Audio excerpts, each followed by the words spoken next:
The council chamber floated in the void between stars, a massive structure built from crystallized space-time itself. 12 species had gathered here, their representatives sitting in a perfect circle around the central hologram that showed a small blue planet orbiting a yellow star. Earth. They have discovered nuclear fusion, announced Veltar, the Zephyrian science minister. His pale blue skin seemed to glow in the chamber's dim light. Their technological growth rate has increased by 300% in the last 50 of their years. The Corvan general, HFY, slammed his armored fist on the table. His species looked like walking tanks, all metal plates and glowing red eyes. They have built weapons that can destroy their own planet. In just a few centuries, they went from throwing rocks to splitting atoms.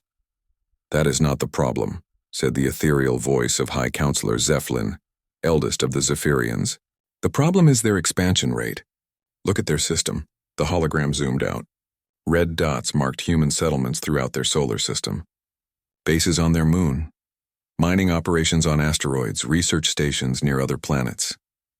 In less than 100 years, they have spread across their entire star system. Zephlin continued. Our projections show they will achieve faster-than-light travel within the next 2 centuries. Silence fell over the chamber. Every species present had taken thousands of years to achieve what humans had done in mere centuries. The Yiltar representative, a creature that looked like flowing liquid metal, spoke in musical tones. Perhaps we could guide them, make contact and teach them proper galactic protocols. Impossible, growled HFY. We studied their behavior patterns. They do not follow rules. They break them. They find ways around every barrier we could set. Dr. Kethmara, a younger Zephyrian scientist, leaned forward. General, breaking rules is not always destructive. Some of their innovations are quite remarkable. They solve problems in ways we never considered. Exactly the issue, said Zephlin coldly. They are unpredictable. Chaos agents. Our galaxy has enjoyed peace for 10,000 years because we follow order. Humans represent pure chaos. The hologram changed, showing battle simulations. Human ships fought against various galactic fleets. In 90% of the scenarios, the humans won through tactics no one expected. They do not fight like civilized species, explained the military analyst. They use their own ships as weapons. They turn defensive systems into offensive ones. They make strategies that should not work but somehow do. They are dangerous, agreed the crystalline representative of the Silthus Collective. But danger level is not grounds for species elimination. Zephlin's ancient eyes glowed brighter. Run probability cascade 77 alpha. The hologram shifted again. It showed the galaxy 500 years in the future. Vast sections were colored red, marking areas under human control or influence.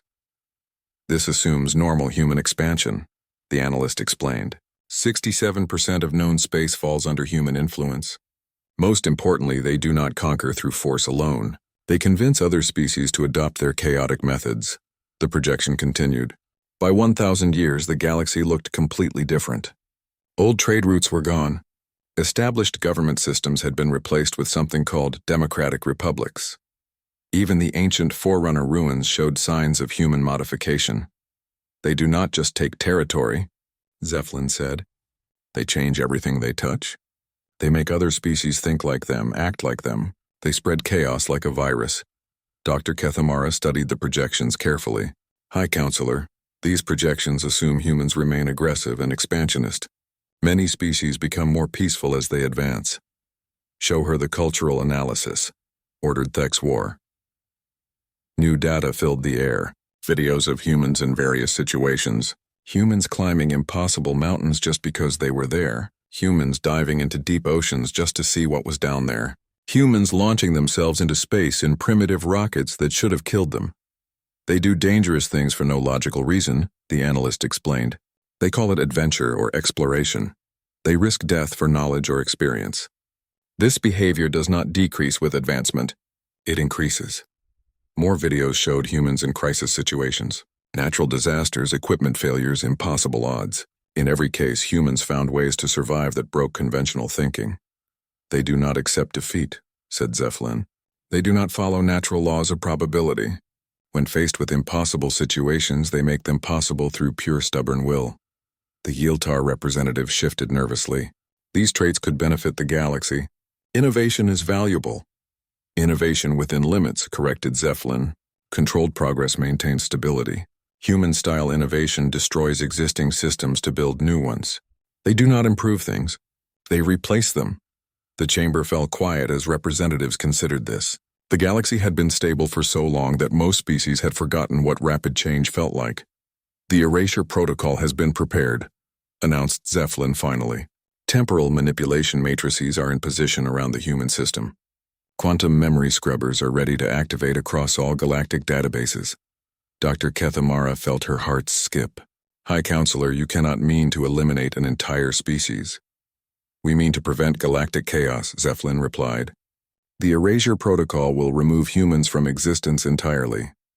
Their planet will become cosmic dust. Their colonies will never have existed. Even records of their existence will be wiped from every computer, every mind, every historical archive. But that is murder on an unimaginable scale, protested Kethmara. Thexwar leaned forward, his red eyes glowing. It is prevention. Better to remove the disease before it spreads than to treat it after it has infected the entire galaxy. The vote has already been taken, said Zeppelin. 11 species agreed. Only the Talene abstained, and they do not have veto power. Kethmara looked around the chamber desperately. Please reconsider. There must be another way. There is no other way, Zeppelin said with finality. Humans are a probability cascade that leads to galactic chaos in 87% of projections. The erasure protocol activates in 6 hours. As the council dismissed, Dr. Kethmara remained in her seat, staring at the hologram of Earth. Billions of humans lived on that planet, children playing in gardens, scientists making discoveries, artists creating beauty. All of it would be wiped away as if it had never existed. She thought about the human videos she had studied. Their strange habit of helping others even when it cost them, their tendency to protect the weak, their refusal to give up hope even in hopeless situations. Perhaps that was what truly frightened the Council. Not human weapons or human expansion, but human hope. The dangerous idea that things could always be better, that no situation was truly hopeless, that change was possible. As she left the chamber, Kethmara made a decision that would haunt her for centuries. She accessed her personal quantum storage device and began copying every piece of human data she could find. Cultural records, scientific discoveries, art, music, literature, even simple videos of human daily life. If the galaxy was determined to erase humanity from existence, someone had to remember what was lost. Someone had to preserve what they were destroying. The erasure protocol would activate in 6 hours. By tomorrow, humanity would never have existed, but Dr. Kethmara would remember. 500 years had passed since the erasure protocol. The galaxy celebrated what historians called the Great Peace. No major wars, no chaotic expansions, no dangerous innovations that threatened established order. Commander Thexnal of the Corvin Third Fleet stared at the tactical display with growing frustration. His mighty warships, descendants of the vessels that had once dominated space, were losing to a ragtag group of pirates with ships held together by scrap metal and hope. Sir, they are using debris as projectile weapons, reported his tactical officer. They launched their own waste disposal unit at our starboard cannon. That should not work, Thexnal growled. Waste disposal units are not weapons. It worked, sir. Our cannon is destroyed. Thexnal watched the pirates retreat, their damaged ships somehow still flying despite having no right to stay in one piece. In the old days, Corvin forces would have anticipated such tactics. They would have been ready for unconventional warfare, but there had been no unconventional warfare for 5 centuries. Enemy tactics had become predictable.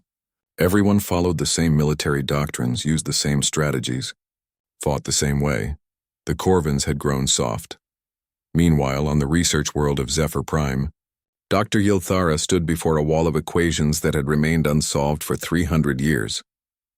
The mathematics were perfect. The theory was sound, but they could not make the breakthrough they needed. Perhaps if we approach from the quantum angle, suggested her assistant. We tried that approach 2 centuries ago, Yilthara replied, and the dimensional approach before that, and the temporal approach before that. She stared at the equations, feeling a strange sense that something was missing, some piece of the puzzle that should be obvious but somehow was not there. The Zephyrians had always prided themselves on logical, methodical research, step-by-step progress that built upon previous knowledge. It had served them well for thousands of years, but now their progress had stopped. Not slowed, stopped. For the first time in their history, Zephyrian science had hit a wall it could not break through. Across the galaxy, the Yiltar collective faced similar problems. Their trade routes, once the most efficient in known space, had become stagnant. Profits were steady but never grew. Innovation in commerce had simply ceased. High Trader Yilfin studied the cargo manifest with confusion. "These numbers make no sense," she told her analysts. "Look at Sector 779. We have shipping routes that go around empty space for no reason." "Perhaps there were obstacles that are no longer there," suggested one analyst. "What obstacles?"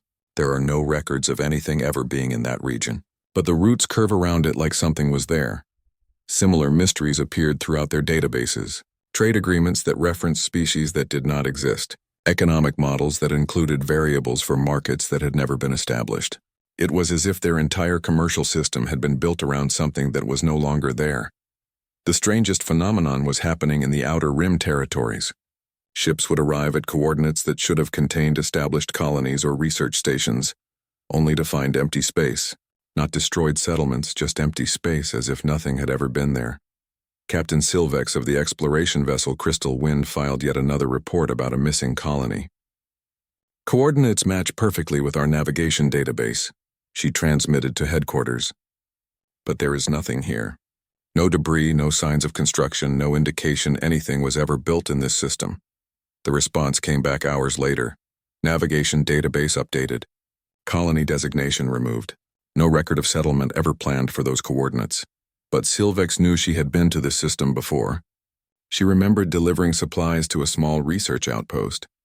She could recall the faces of the scientists she had met, their excitement about their work, their requests for specific equipment. Now, according to official records, none of it had ever happened. The most disturbing development was the appearance of what scientists called the Void Plague. Entire star systems would simply stop functioning. Not destroyed, not abandoned, they would just cease all activity. The first recorded case was the Kalari system. One day it was a thriving hub of 7 billion people across 4 planets. The next day all communication stopped. Investigation ships found the planet still there, the city still standing, but no life remained. Not dead, simply gone, as if everyone had just vanished between one moment and the next. "The infrastructure is intact," reported the investigation team. "Buildings, technology, even personal belongings are undisturbed. But every living being has disappeared without trace." More systems followed. The pattern was always the same. Normal activity one day, complete cessation the next. No signs of struggle, no evidence of what had happened. Dr. Kethamara, now ancient even by Zephyrian standards, studied the reports in her hidden laboratory. The quantum vault containing human data hummed quietly in the corner, its contents unknown to anyone but her. She had spent 5 centuries watching the galaxy slowly die, not through war or disaster but through stagnation. The vibrant, chaotic growth that had once characterized galactic civilization had simply stopped. The Void Plague was just the latest symptom of a deeper problem. Reality itself seemed to be breaking down in certain areas, as if the universe had developed gaps where something important should be, but was not. Kethmara pulled up the data she had secretly preserved. Videos of humans solving impossible problems through pure creative thinking, records of their innovations that broke every rule of conventional science, documentation of their refusal to accept that any problem was truly unsolvable. She began to understand what the galaxy had lost. Humans had not just been another species. They had been a catalyst, a source of random variation that prevented stagnation. Every time galactic civilization began to settle into comfortable patterns, humans would come along and shake things up. Without that disruption, the galaxy had optimized itself into a dead end. Perfect efficiency that led to perfect stagnation. The Void Plague was not a disease. It was the universe itself recognizing that something essential was missing. Areas where human influence should have existed but did not were becoming unstable. Reality breaking down in the absence of the chaos that should have been there. Kethmara made another decision that would change everything. She contacted her most trusted student, Dr. Synthesis, a young researcher who had shown unusual creative thinking. I have something to show you. She sent in an encrypted message. Something that will explain why our galaxy is dying. The meeting would take place in her hidden laboratory, where the last remnants of humanity waited in quantum storage, the final hope for a galaxy that had erased its own salvation. Outside her window, another star system went dark, another victim of the void that spread wherever humans should have been but were not. The galaxy was paying the price for its fear of change. Dr. Synthesis followed the hidden coordinates that her mentor had provided, her ship navigating through an asteroid field that officially did not exist on any star charts. The young Zephyrian scientist had always respected Dr. Kethmara, but this level of secrecy was unusual, even for the notoriously private researcher. The laboratory was built inside a hollowed-out asteroid, its existence masked by quantum scramblers that made it invisible to all known scanning methods. As Synthesis docked her small craft, she wondered what could be so important that it required this much concealment. Dr. Kethmara met her at the airlock. The ancient scientist looked tired in a way that went beyond physical exhaustion. Her eyes held the weight of centuries of hidden knowledge. "What I am about to show you will change everything you believe about our galaxy," Kethmara said without preamble. "Before you see it, you must promise me something. Promise that if something happens to me, you will continue this work." Synthesis felt a chill run through her body. "Doctor, what kind of work requires such secrecy?" Instead of answering, Kethmara led her deeper into the laboratory. Banks of quantum computers hummed quietly, processing data streams that Synthesis did not recognize. At the center of the room stood a device she had never seen before, a crystalline structure that seemed to bend light around itself. "This is a quantum storage vault," Kethmara explained. "It contains data that officially does not exist, data that was supposed to be erased from reality itself 500 years ago." She activated the device. The air above it shimmered, and suddenly the room filled with images. Strange beings with pale skin and primitive clothing walked through cities that looked nothing like current galactic architecture. They moved with an energy and purpose that seemed almost alien. "Who are they?" Synthesis asked, studying the images carefully. "They called themselves humans," Kethmara replied. "They lived on a planet called Earth in a system that no longer exists. They were erased by the Erasure Protocol 500 years ago." Synthesis stared at her mentor in shock. "That is impossible. The Erasure Protocol is theoretical. It has never been used." "It was used once," Kethmara said quietly. "I was there. I voted against it, but I was overruled. These beings were deemed too dangerous to exist. The images changed, showing humans in various situations. Scientists working on complex problems, soldiers fighting impossible battles, artists creating works of surprising beauty. But what struck Synthesis most was their approach to problems. "Watch this carefully," Kethmara said, highlighting one video. "This shows a human engineer faced with an engine failure on their primitive spacecraft.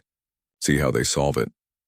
Synthesis watched as the human tore apart unrelated systems and somehow created a functional repair using parts that should not have worked together. The solution violated several basic principles of engineering, yet it worked perfectly. "They solve problems incorrectly," Synthesis observed. "No," Kethmara corrected. "They solve problems in ways we never considered. Look at their scientific discoveries. More data flowed around them. Humans had discovered faster than light travel through a method that conventional physics said was impossible. They had created artificial intelligence by copying brain patterns instead of using logical programming. They had developed medical treatments by testing random combinations until something worked. Their approach to science is completely chaotic," Synthesis said. "How did they advance so quickly?" "Because chaos is not the enemy of progress," Kethmara explained. "It is the engine of progress. Every major breakthrough in galactic history came from someone breaking the rules, thinking differently, approaching problems from unexpected angles." She pulled up more data. "I have spent 5 centuries studying human behavior patterns. They had a unique trait that no other known species possesses: aggressive adaptability combined with irrational optimism." The display showed comparison charts. While other species evolved specialized approaches to specific problems, humans developed the ability to adapt their thinking to any situation. When faced with impossible odds, they simply refused to accept that the situation was impossible. "I believe," Kethmara continued, "that humans were what xenobiologists call A catalyst species. They did not just exist within the galactic ecosystem, they drove its evolution. Synthesis began to understand. You think their removal has caused the stagnation we are experiencing? I know it has. Look at this analysis. The quantum vault projected a three-dimensional map of the galaxy, with timeline markers showing technological and social development over the past 1,000 years. For centuries, development had followed a steady upward curve. Then, 500 years ago, the curve flattened completely. The exact point where human erasure occurred, Kethmara pointed out. Since then, no major technological breakthroughs, no significant social evolution, no revolutionary discoveries. The galaxy has been running on momentum from innovations made before humans were erased. Synthesis studied the data more carefully, but surely other species can innovate without humans. Can they? Kethmara challenged. When was the last time a Zephyrian scientist made a discovery that revolutionized their field? When did the Corvins last develop new military tactics? When did the Yiltar create truly innovative trade methods? The answer was sobering. All major innovations from the past 5 centuries were simply refinements of existing technology. No one had created anything genuinely new. The Void Plague, Synthesis said suddenly. You think it is connected to this? Kethmara nodded gravely. I believe the Void Plague is reality breaking down in areas where human influence should exist, but does not. The universe itself is recognizing that something essential is missing. She displayed maps showing Void Plague outbreak locations. They corresponded exactly with areas where human expansion and influence would have been strongest, according to the pre-erasure projections. The galaxy evolved to include human chaos as a stabilizing factor, Kethmara explained. Remove that chaos and the system becomes too ordered, too perfect. Perfect systems are brittle. They cannot adapt to unexpected changes. But humans were dangerous, Synthesis protested. The projections showed they would destabilize everything. The projections were wrong, Kethmara said firmly. They assumed that chaos was destructive. But chaos is not destructive, it is creative. Destruction comes from stagnation, from systems that cannot change when change is needed. She showed Synthesis the final piece of evidence. Ancient records from Forerunner ruins, recently decoded using advanced quantum linguistics. The records told of a previous galactic civilization that had faced the same choice the Confederacy had faced 500 years ago. The Forerunners encountered their own catalyst species, Kethmara explained. Beings they called the Stormwalkers who brought unpredictable change wherever they went. Like us, the Forerunners chose to eliminate the chaos. The records showed what happened next. The Forerunner civilization had enjoyed a brief golden age of perfect order and peace. Then slowly they began to decline. Innovation stopped. Adaptation ceased. When natural disasters and cosmic events occurred, they could not respond effectively. The Forerunners went extinct not through war or catastrophe, but through their own success in eliminating chaos, Kethmara concluded. They created a perfect system that could not survive imperfection. Synthesis felt the weight of this revelation settling over her. What can we do? Humans are gone. They were erased from existence itself. Kethmara turned to look at her directly. Erasure is not the same as destruction. I saved fragments, genetic data, cultural patterns, psychological profiles, even quantum impressions of human consciousness. Enough to potentially reconstruct them. Reconstruct an entire species? Synthesis was amazed. Is that even possible? I do not know, Kethmara admitted. But I know the alternative is watching our galaxy die slowly as the Void Plague spreads and stagnation becomes complete extinction. She handed Synthesis a data crystal containing all the human information. I am too old to attempt this project, but you are young, brilliant, and most importantly, you think creatively. You are the closest thing to human-style thinking our species has produced. Synthesis held the crystal, feeling its weight. Inside this small device was the last hope for galactic civilization, the genetic and cultural templates needed to bring back the species that could save them all.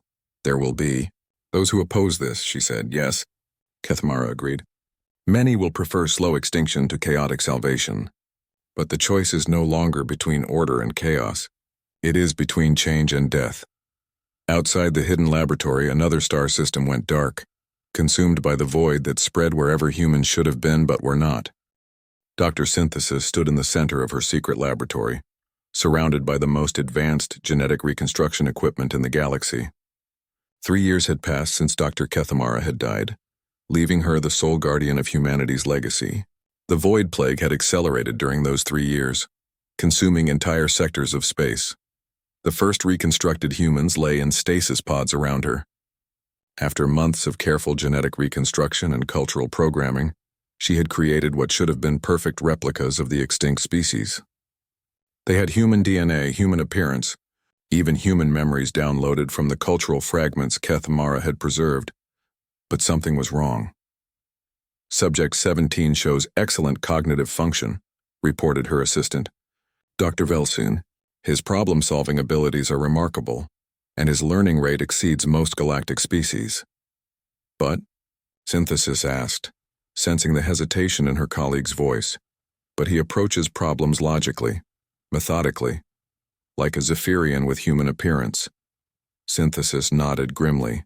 This was the same result they had gotten with all the reconstructed humans.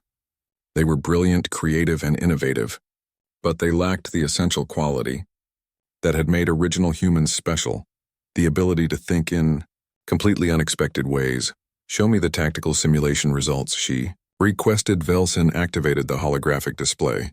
It showed the reconstructed humans facing the same military scenarios that had once challenged the Corvan Empire.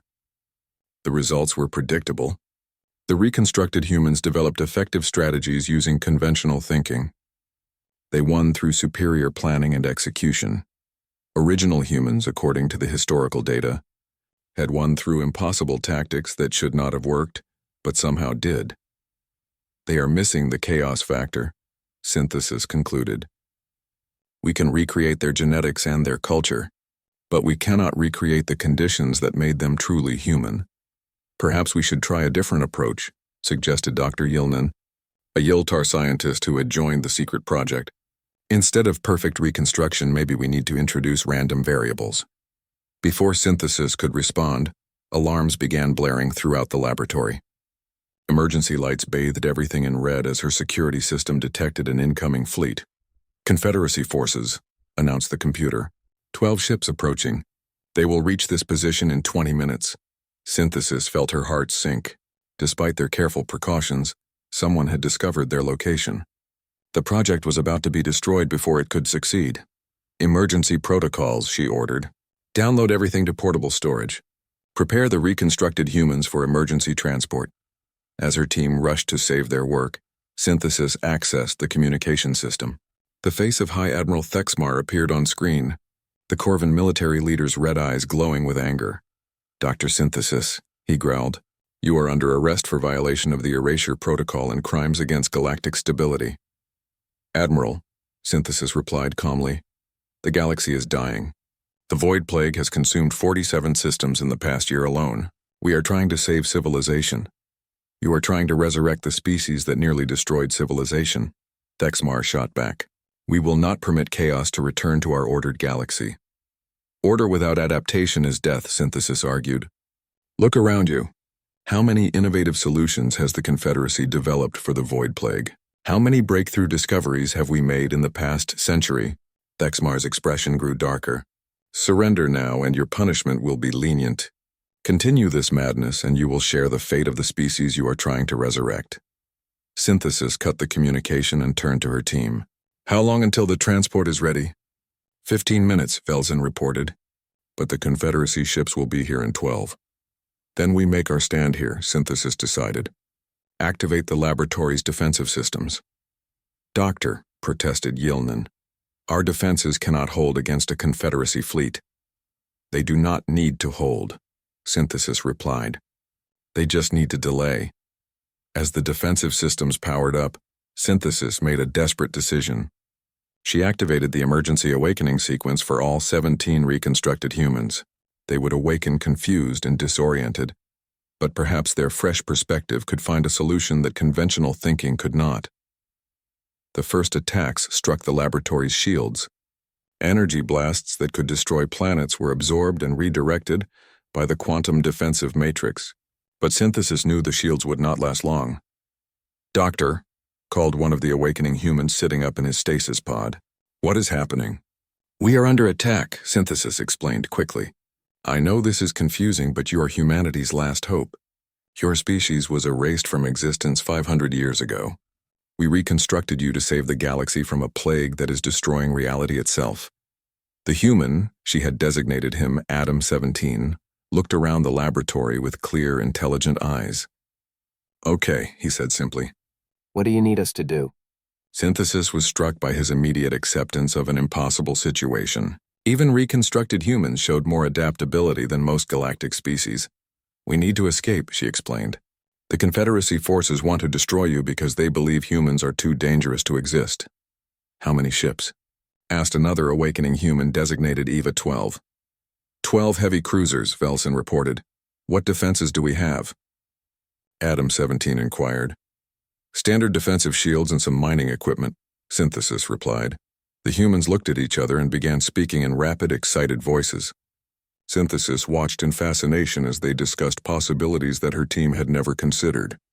Can we overload the mining equipment? Suggested Eva 12. Better, said Adam 17. Can we turn the asteroid itself into a weapon? The laboratory is built inside a solid nickel-iron asteroid, Synthesis confirmed. But it would take massive energy to move something that large. Not move it, corrected Eva 12. Break it apart. Use the pieces as projectiles. Synthesis stared at them. That would destroy the laboratory. And us. Not if we time it right, Adam 17 explained. We evacuate in the transport ship, just as the asteroid fragments begin moving. The Confederacy ships will be caught in a debris field moving at high velocity. The energy required would be enormous, protested Velson. Use the defensive shields, suggested another human. Reverse their polarity and turn them into a massive repulsion field. Instead of keeping energy out, push everything away from the center. Synthesis ran quick calculations. The plan was insane. It violated several laws of physics and would likely kill them all. But the mathematics showed it might actually work. This is exactly the kind of thinking we needed, she realized. Reckless, impossible, and just crazy enough to succeed. The shields were failing under the Confederacy assault. They had perhaps 5 minutes before the laboratory was breached. Do it, Synthesis ordered. Her team began the modifications with desperate speed. The reconstructed humans helped where they could, suggesting improvements and alternatives that trained scientists would never have considered. Shield polarity reversed, reported Velson. All personnel to the transport ship. As they ran for the escape vessel, Synthesis felt a strange mixture of terror and hope. The plan would either save them or kill them all, but at least it was genuinely creative. The transport ship launched just as the repulsion field activated. Behind them, the asteroid laboratory began tearing itself apart, chunks of rock and metal flying outward with incredible force. The Confederacy ships, caught completely off guard by the impossible tactic, found themselves in the middle of a high-velocity debris storm. Several vessels took critical damage before they could retreat to safe distance. Impossible, came Thexmar's voice over the communication system. That should not have worked. Admiral, Synthesis replied as their ship escaped into hyperspace. You just learned the first lesson about humanity. They specialize in making impossible things possible. Behind them, 17 reconstructed humans looked out at the stars with wonder and determination. They were not quite the same as their extinct predecessors, but they carried the spark that the galaxy desperately needed. The real work was just beginning. 50 years had passed since the escape from the asteroid laboratory. Dr. Synthesis, now elderly but still sharp, stood on the observation deck of the research station orbiting New Horizon, watching the latest generation of reconstructed humans work on their impossible project. The humans had not remained the 17 individuals she had originally awakened. They had established colonies on harsh, challenging worlds throughout the Outer Rim, places where survival required constant adaptation and creative problem-solving. Through generations of struggle, they had developed into something remarkable, not quite the same as their extinct predecessors, but possessing the essential human spark that the galaxy needed. Doctor, called Marcus Chen Gamma, one of the third-generation reconstructed humans. We think we have solved it. Synthesis hurried to the central laboratory where a team of new humans worked around a massive quantum field generator. For the past decade, they had been working on the most important problem in galactic history: how to cure the void plague. Show me, Synthesis requested. Marcus activated the holographic display. Instead of the complex mathematical models that other species would have used, the humans had created something that looked almost artistic, swirling patterns of light that somehow represented the fundamental structure of reality itself. The void plague is not a disease, Marcus explained. It is a psychological condition affecting reality itself. Synthesis blinked in surprise. Psychological? Reality does not have psychology. Everything that exists has some form of consciousness, countered Sarah Martinez Beta, another third-generation human. Stars, planets, space itself, they all exist because the universe believes they should exist. That is not scientifically accurate, protested Dr. Velsin, who had remained with the project throughout the decades. Scientific accuracy is not the same as functional truth, Marcus replied with a grin that reminded Synthesis powerfully of the original human recordings. We approached the void plague as a mental health problem instead of a physics problem. The display changed, showing areas affected by the void plague. But instead of seeing them as dead zones, the humans had mapped them as areas of cosmic depression. When humanity was erased, Sarah explained, the universe lost its primary source of hope and irrational optimism. The void plague appears in places where that hope should exist but does not. So our solution, Marcus continued, is therapy for reality itself. Synthesis stared at them. You want to provide psychological treatment to the universe. Why not? Asked David Kim Alpha, the project's chief engineer. If depression is caused by loss of hope, then the cure is restoration of hope. They showed her their device, a quantum field generator that could broadcast what they called hope patterns directly into the fabric of space-time. The mathematics were absurd. The theory violated countless established principles. The entire concept was insane. It was also perfectly, brilliantly human. We have tested it on a small scale, Marcus reported. 3 dead systems in the outer rim have been successfully treated. Life has returned and reality is stable again. How? Synthesis asked. We broadcast recordings of human laughter, human music, human dreams, Sarah explained. We filled those areas with the chaos and hope that should have been there all along. Before Synthesis could respond, emergency alerts began sounding throughout the station. A massive Confederacy fleet had appeared at the edge of the system, not 12 ships this time, but hundreds. They found us again, Velsin said grimly. It does not matter, Marcus replied calmly. We are ready. The communication system activated, showing the face of High Counselor Zephlin himself. The ancient Zephyrian looked even older than Synthesis remembered, his pale features drawn with exhaustion. Dr. Synthesis, Zephlin said wearily, you have defied the Confederacy for 50 years. Your reconstructed humans have spread across 40 systems. The chaos you have unleashed threatens the very foundations of galactic order. High Counselor, Synthesis replied, the galaxy is dying. The void plague has consumed nearly 200 systems. Our way is the only hope for survival. Survival through chaos is not survival, Zephlin countered. It is merely a slower form of destruction. Marcus stepped forward, speaking directly to the Confederacy leader. High Counselor, my name is Marcus Chengama. I am what you might call a new human. I know you fear us because you believe we will destroy your ordered galaxy. You will, Zephlin stated flatly. You are right, Marcus agreed, surprising everyone. We will destroy your galaxy, but only to replace it with something better. Better according to whom? Demanded Zephlin. Better according to everyone who wants to live. Sarah interjected, joining the conversation. Your ordered galaxy is dying. Our chaotic galaxy will be alive. David activated the massive hope generator they had built in orbit around New Horizon. Instead of attacking the Confederacy fleet, the device began broadcasting its impossible signal throughout the system. The effect was immediate and startling. Dead areas of space began lighting up with new stellar formation. Asteroids that had been lifeless for millennia suddenly showed signs of primitive organisms. Most remarkably, several of the Confederacy ships reported that malfunctioning systems were spontaneously repairing themselves. What are you doing? Zephlin demanded. Fixing the universe, Marcus replied simply. Want to watch? The hope field spread outward, carried by quantum resonance to neighboring systems. Everywhere it touched, the void plague receded. Dead worlds came alive. Stagnant civilizations suddenly burst with new ideas and innovations. "This is impossible," whispered Zeppelin. "High Counselor," Synthesis said gently, "you have spent 500 years trying to prevent the impossible. Perhaps it is time to embrace it instead." The tide of hope continued spreading. Corvan military commanders found themselves developing new tactics that actually worked. Zephyrian scientists made breakthrough discoveries by trying approaches they had never considered.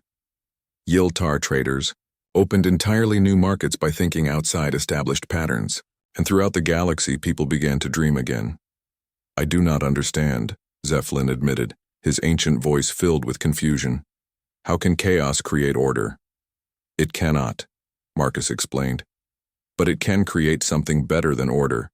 It can create growth, evolution, the ability to adapt and change and become more than you were before." The new humans made their final offer, not conquest or revenge, but partnership.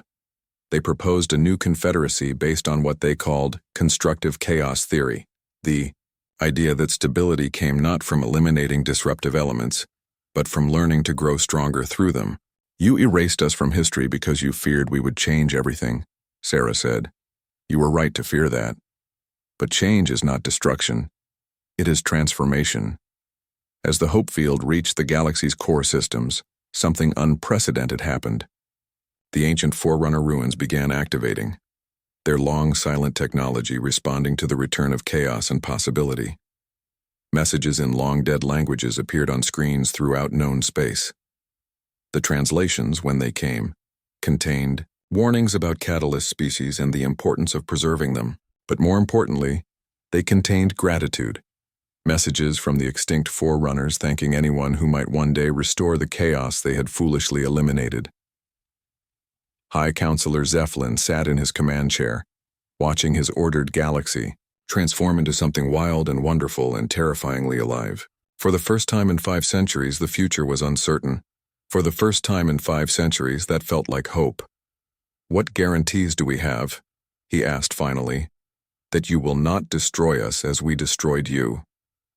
Marcus looked at him with eyes that held wisdom beyond his years. "None. But we will give you something better than guarantees. We will give you the chance to grow." The new humans established the Memorial Worlds, planets dedicated to remembering extinct species and protecting catalyst species throughout the galaxy. They created a new galactic principle that was carved into monuments on 1,000 worlds. Never again will fear of change justify the extinction of those who change us. As new human ships ventured beyond the galaxy, seeking other catalyst species, among the stars behind them, the galaxy experienced its first period of true growth in 5 centuries. It was chaotic, unpredictable, and more alive than it had ever been. The humans had returned, and this time, the galaxy was ready for them.